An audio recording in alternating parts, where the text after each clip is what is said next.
વિદ્યાર્થી મિત્રો, આજે ગુજરાતીની અંદર નામ પછી સર્વનામ અને તેના પ્રકારો એના વિશે આપણે આજે શીખીશું. તો આપણે ઘણી વખત ગુજરાતીની અંદર એવું વાંચતા જોયું હશે કે જે વ્યક્તિ વિશે લખવામાં આવેલું હોય તો વારે વારે એ વ્યક્તિના નામનો ઉલ્લેખ કરવામાં આવેલો હોય. હવે મિત્રો, એવો જ્યારે આપણે પેરેગ્રાફ વાંચીએ ને ત્યારે આપણને એક જાતે આમ કંટાળો આવે કે વારે વારે નામનો ઉલ્લેખ થયો છે તો આપણને કંટાળો આવશે. તો વારે વારે નામ આપ્યું હોય એની જગ્યાએ બીજો શબ્દ મૂકવામાં આવે છે જેને આપણે સર્વનામ કહીએ છીએ. અહીંયા એક પેરેગ્રાફ મેં લખેલો છે, તમે જોઈ શકશો. વ્યક્તિનું નામ છે અણદો. અણદો મને સમજાતો નહોતો. ગામ લોકોને મન અણદો ગાંડો હતો. કુટુંબીઓએ અણદાને ગાંડો ગણીને કાઢી મૂક્યો હતો. છોકરાઓ અણદાની પાછળ ધૂળ ઉડાડતા, કાંકરા મારતા, બૂમો પાડતા, ગાળો દેતા, પણ અણદો કદી ચીડાતો નહીં. અણદો જે ગામમાં જતો તે ગામની સફાઈ દિલપૂર્વક કરતો, પણ બદલામાં કશું માંગતો નહીં. આવો એક નાનકડો પેરેગ્રાફ તમારી સામે લખ્યો છે.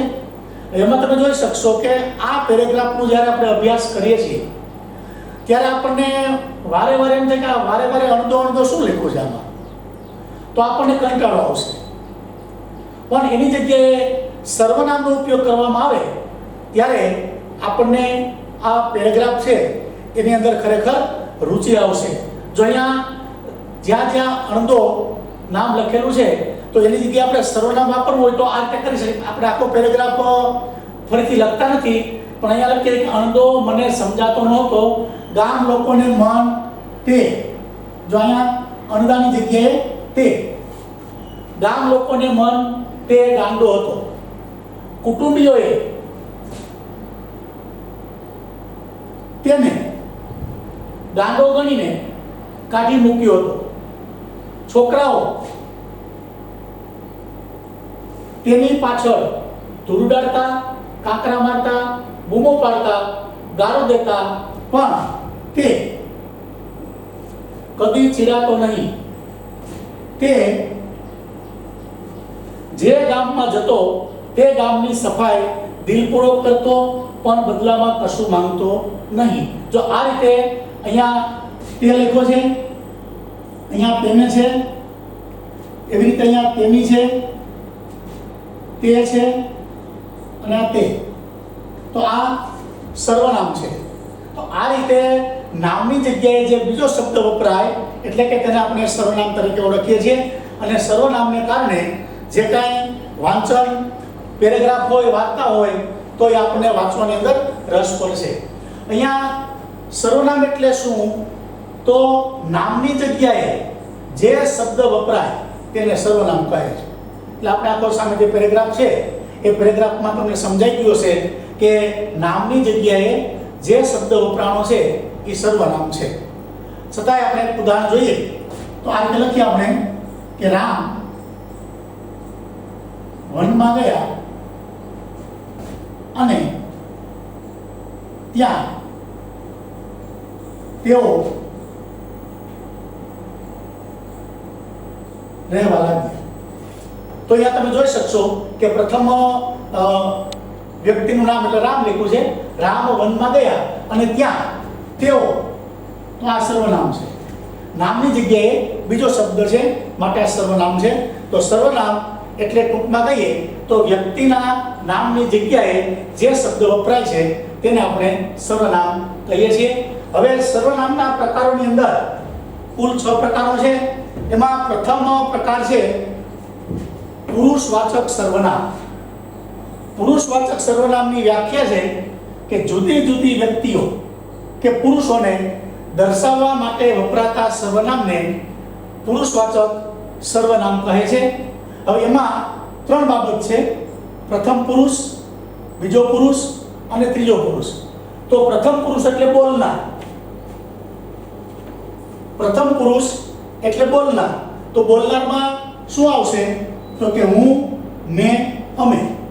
પછી બીજો પુરુષ છે તો કે સાંભળનાર. બીજો પુરુષ કોને કહેવાય? તો કે સાંભળનાર.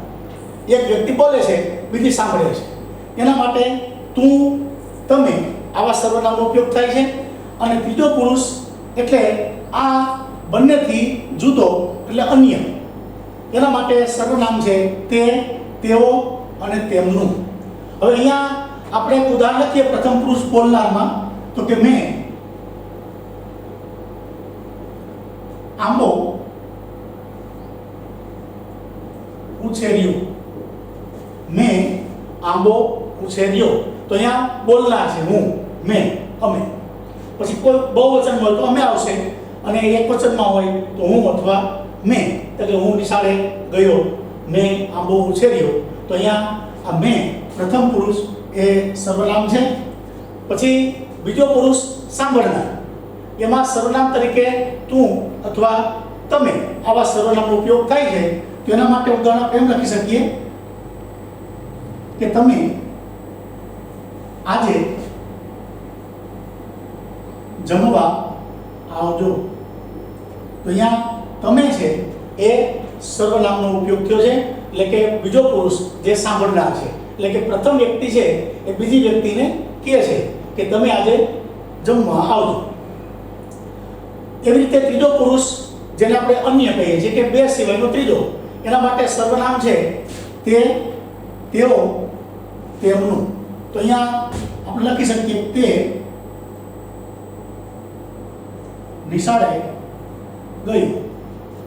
તે નિશાળે ગયો. તો આ ત્રીજા પુરુષ માટે સર્વનામ તરીકે, એટલે કે આ બધા પુરુષવાચક સર્વનામના દ્રષ્ટાંતો છે. મેં, તમે, તે. પ્રથમ પુરુષ હોય તો બોલનાર, એના માટે હું, મેં અને અમે છે. બીજો પુરુષ તો કે સાંભળનાર છે, એના માટે તું અને તમે એવા સર્વનામ છે.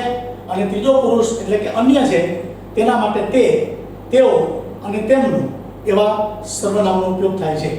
પછી બીજો પ્રકાર છે દર્શક સર્વનામ.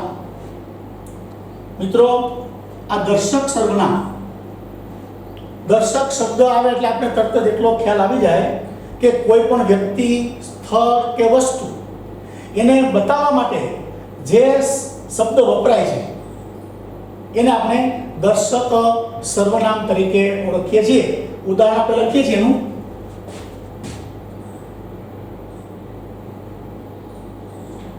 પેલો પર્વત જોયો. પેલો પર્વત જોયો. તો આ પેલો શબ્દ છે એ શું દર્શાવે છે? તો કે દર્શક સર્વનામ છે. એક વ્યક્તિ બીજી વ્યક્તિને આમ સંકેત કરે છે કે પેલો પર્વત જોયો. એવી રીતે પછી બીજું દ્રષ્ટાંત લઈએ તો આ રીતે લખી શકાય,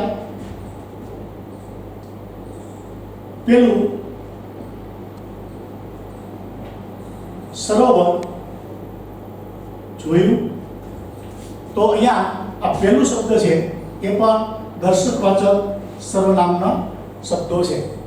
પેલો, પેલું, પેલી, પેલા આવા શબ્દો જે હોય તો હંમેશા એ કોઈ વસ્તુને દર્શાવવા માટે સંકેત કરે છે, આપણે તરત જ ખ્યાલ આવશે. પછી ત્રીજો છે સાપેક્ષ સર્વનામ. સાપેક્ષ, સાપેક્ષ સર્વનામમાં શું હોય? તો કે એની વ્યાખ્યા છે કે જે સર્વનામને, સર્વનામ માટે જે શબ્દ વપરાણો હોય એ શબ્દને બીજા શબ્દની અપેક્ષા રહે એને સાપેક્ષ સર્વનામ કહે. ફરીથી આપણે જોઈએ કે જે સર્વનામ માટે શબ્દ વપરાણો છે એને બીજા શબ્દની અપેક્ષા હોય ત્યારે એને આપણે સાપેક્ષ સર્વનામ કહીએ છીએ. ઉદાહરણ તરીકે જોઈએ સાપેક્ષ સર્વનામ માટે તો જે કર્મ કરે છે તે ફળ પ્રાપ્ત કરે છે. એવી જ રીતે જે સાધના કરે છે તે સિદ્ધિ પ્રાપ્ત કરે છે. તો બે ઉદાહરણો આપ્યા છે. જે કર્મ કરે છે, તો અહીંયા પહેલો શબ્દ સર્વનામ છે. એમાં બીજા વાક્યમાં પણ જે છે તો એ પણ સર્વનામ છે. જે કર્મ કરે છે તે ફળ પ્રાપ્ત કરે છે. તો અહીંયા જે સર્વનામ છે એને અહીંયા તે સર્વનામની અપેક્ષા રહે છે. કારણ કે જે કર્મ કરે છે તે ફળ પ્રાપ્ત કરે છે. એવી રીતે જે સાધના કરે છે તે સિદ્ધિ પ્રાપ્ત કરે છે. તો અહીંયા પણ જેને તેની અપેક્ષા છે. જો આમાંથી આ સર્વનામ કાઢી નાખવામાં આવે તો તમે તરત સમજી શકશો કે આમાં વાક્યનો અર્થ છે એ બરાબર સરતો નથી. દાખલા તરીકે જે કર્મ કરે છે ફળ પ્રાપ્ત કરે છે એવું થશે. જે સાધના કરે છે સિદ્ધિ પ્રાપ્ત કરે છે એવું થશે. તો આપણે તરત જ ખ્યાલ આવશે કે આ વાક્ય છે એ બરાબર નથી, યોગ્ય અર્થ સરતો નથી. જે કર્મ કરે છે ફળ પ્રાપ્ત કરે છે, પણ કોણ તો એના માટેનો ઉલ્લેખ નથી. તો અહીંયા તે શબ્દ વપરાય છે. તે સર્વનામ છે, જે છે એ તે સર્વનામની અપેક્ષા રાખે છે. એવી રીતે ચોથો પ્રકાર છે પ્રશ્નવાચક સર્વનામ. પ્રશ્નવાચક સર્વનામ પ્રશ્ન પૂછવા માટે જે સર્વનામનો ઉપયોગ થાય તેને પ્રશ્નવાચક સર્વનામ કહે છે.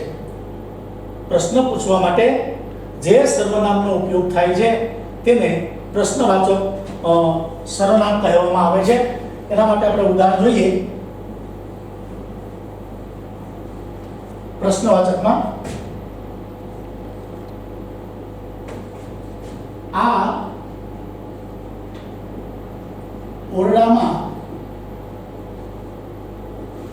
કોણ આટા મારે છે? એવી રીતે બીજું લખીએ તો તમે ક્યારે આવ્યા? જો અહીંયા બંને વાક્યોમાં પ્રશ્નો પૂછવામાં આવ્યા છે. પહેલું વાક્ય છે આ ઓરડામાં કોણ આટા મારે છે, અને બીજું વાક્ય છે તમે ક્યારે આવ્યા. તો અહીંયા તરત તમને ખ્યાલ આવશે કે પહેલા વાક્યની અંદર કોણ અને બીજા વાક્યમાં ક્યારે. આ સર્વનામ છે. હવે બીજું કે આવું વાક્ય આપેલું હોય તો આપણને એક પ્રશ્ન એવો પણ થાય કે ભાઈ આ છે તો પુરુષવાચક છે, તમે તો એ પુરુષવાચક એટલે કે ત્રીજા પુરુષમાં આવશે અને એ પણ પુરુષવાચક છે. પણ પ્રશ્ન પૂછવામાં આવ્યો છે અને સર્વનામ કોણ અને ક્યારે છે. તો જે પ્રશ્ન પૂછવામાં આવ્યો હોય એમાં પ્રશ્ન પૂછવા માટે જે શબ્દનો પ્રયોગ થયો હોય એને પ્રશ્નવાચક સર્વનામ કહેવામાં આવે છે. તો આ બંને વાક્યોમાં પહેલામાં કોણ અને બીજામાં ક્યારે, આ બંને પ્રશ્નવાચક સર્વનામ છે. ત્યાર પછી પાંચમું છે, પાંચમો પ્રકાર અનિશ્ચિતવાચક સર્વનામ. મિત્રો આપણને તરત જ ખ્યાલ આવશે શબ્દ વાંચતાની સાથે જ, કારણ કે જે પ્રશ્નવાચક સર્વનામ છે એમાં એવી જ રીતે અનિશ્ચિતવાચક સર્વનામ પણ ખૂબ જ સરળ છે. અનિશ્ચિત એટલે જેમાં કાંઈ નિશ્ચિત ન હોય, ચોક્કસ ન હોય. જો એની વ્યાખ્યા લખી છે જે સર્વનામથી ચોક્કસ વ્યક્તિ કે પદાર્થનો અર્થ સૂચવાતો નથી. જે સર્વનામથી ચોક્કસ વ્યક્તિ કે પદાર્થનો અર્થ સૂચવાતો નથી એટલે કે એ નિશ્ચિત ન હોય, એમાં અનિશ્ચિતતા છે, ચોક્કસતા નથી. તો એના માટે આપણે ઉદાહરણ લખીએ.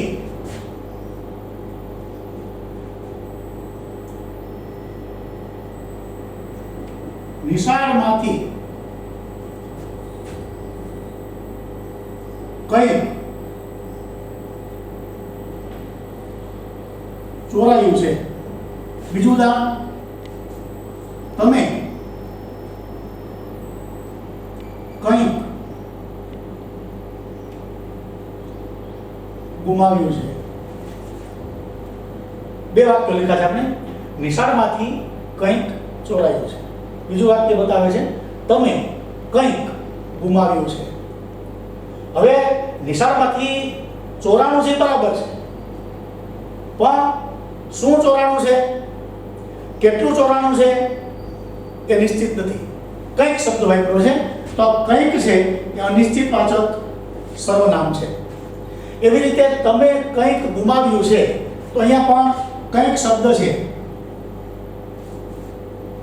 એ અનિશ્ચિતવાચક સર્વનામનો શબ્દ છે. તમે કંઈક ગુમાવ્યું છે. ગુમાવ્યું છે પાકું છે, પણ શું ગુમાવ્યું, કેટલું ગુમાવ્યું એ ચોક્કસ નથી.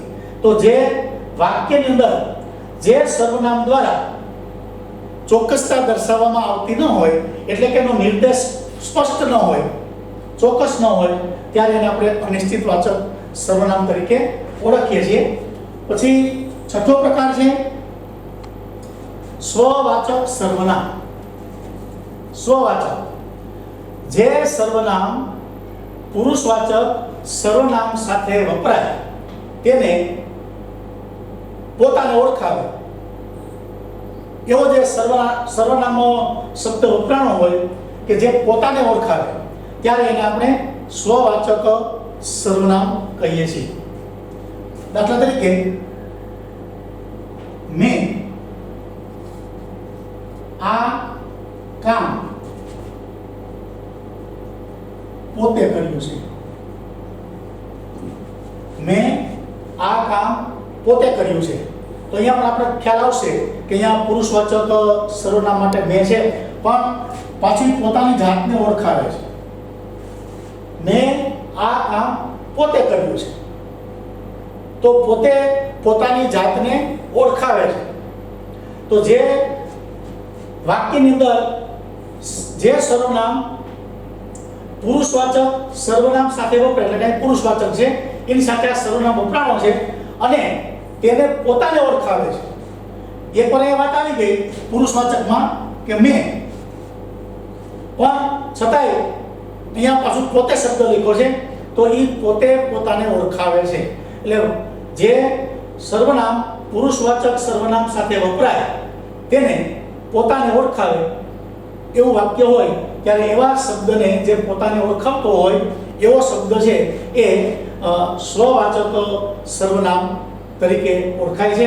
એટલે આપણા ગુજરાતીની અંદર કુલ સર્વનામના 6 પ્રકારો છે અને સર્વનામનું મહત્વ, ગુજરાતી ભાષામાં સર્વનામનું મહત્વ શું છે તો આપણે એક પેરેગ્રાફ દ્વારા તમને સમજાવ્યું કે જે પેરેગ્રાફની અંદર કે જે વાર્તાની અંદર વારેવાર જે વ્યક્તિનું નામ આવતું હોય એનો ઉલ્લેખ થતો હોય, ત્યારે આપણને વાંચતા થોડો કંટાળો આવશે અને તરત જ આપણા મનમાં એવો પ્રશ્ન ઉદ્ભવશે કે શું આ વારે આમાં નામનો ઉપયોગ કર્યો છે. પણ એની જગ્યાએ તે, તેઓ, તેમની એવી રીતે જો સર્વનામનો ઉપયોગ થાય ત્યારે જ વાંચન છે એ આપણને કંટાળાજનક લાગતું નથી. માટે આ 6 પ્રકારો સર્વનામના છે, ખૂબ જ સરળ અને સામાન્ય છે. પરીક્ષાની અંદર આપણને સર્વનામના પ્રકારો પૂછવામાં આવે છે, માટે આપણે ખાસ ખ્યાલ રાખો કે ભાઈ 6 પ્રકારો છે અને દરેક પ્રકારની વ્યાખ્યાઓ આપણે બતાવી, ઉદાહરણો સાથે બતાવ્યું છે. તો સર્વનામ વિશે લગભગ હું માનું છું કે જો વ્યવસ્થિત તમે આ જોશો અને ધ્યાનથી સાંભળશો તો તમને સર્વનામની અંદર કોઈ ખાસ મુશ્કેલી પડશે નહીં.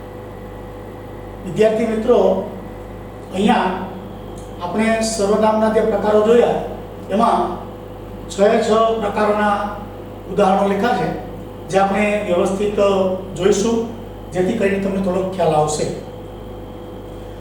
પહેલા લખ્યું છે કે હું અભ્યાસ કરું છું. હું અભ્યાસ કરું છું. તો અહીંયા હું સર્વનામ છે અને પુરુષવાચક સર્વનામ છે આપણે પુરુષવાચકની અંદર જોયું હતું કે પ્રથમ પુરુષ, બીજો પુરુષ અને ત્રીજો પુરુષ. તો અહીંયા આ પ્રથમ પુરુષનું વાક્ય લખ્યું છે, હું અભ્યાસ કરું છું. તો હું છે એ પુરુષવાચક સર્વનામ છે. બીજું ઉદાહરણ લખ્યું છે, તમે મારી વાતને ધ્યાનથી સાંભળજો. તો અહીંયા તમે એ પણ પુરુષવાચક સર્વનામ છે, પણ બીજો પુરુષ, પ્રથમ પુરુષ છે એ બીજા પુરુષને એમ કહે છે કે તમે મારી વાતને ધ્યાનથી સાંભળજો. તો તમે શબ્દ છે એ પણ અહીંયા પુરુષવાચક સર્વનામમાં આવે છે. ત્રીજું વાક્ય છે, તે ખૂબ જ મહેનતુ છે. તો અહીંયા તે પુરુષવાચક સર્વનામ, ત્રીજો પુરુષ એટલે કે અન્ય. આ બોલનાર છે, આ સાંભળનાર છે અને આ અન્ય છે. તે ખૂબ જ મહેનતુ છે. તો તે શબ્દ છે તે પુરુષવાચક સર્વનામમાં આવશે. પછી ચોથું વાક્ય એવું છે, પેલો બગીચો જોયો.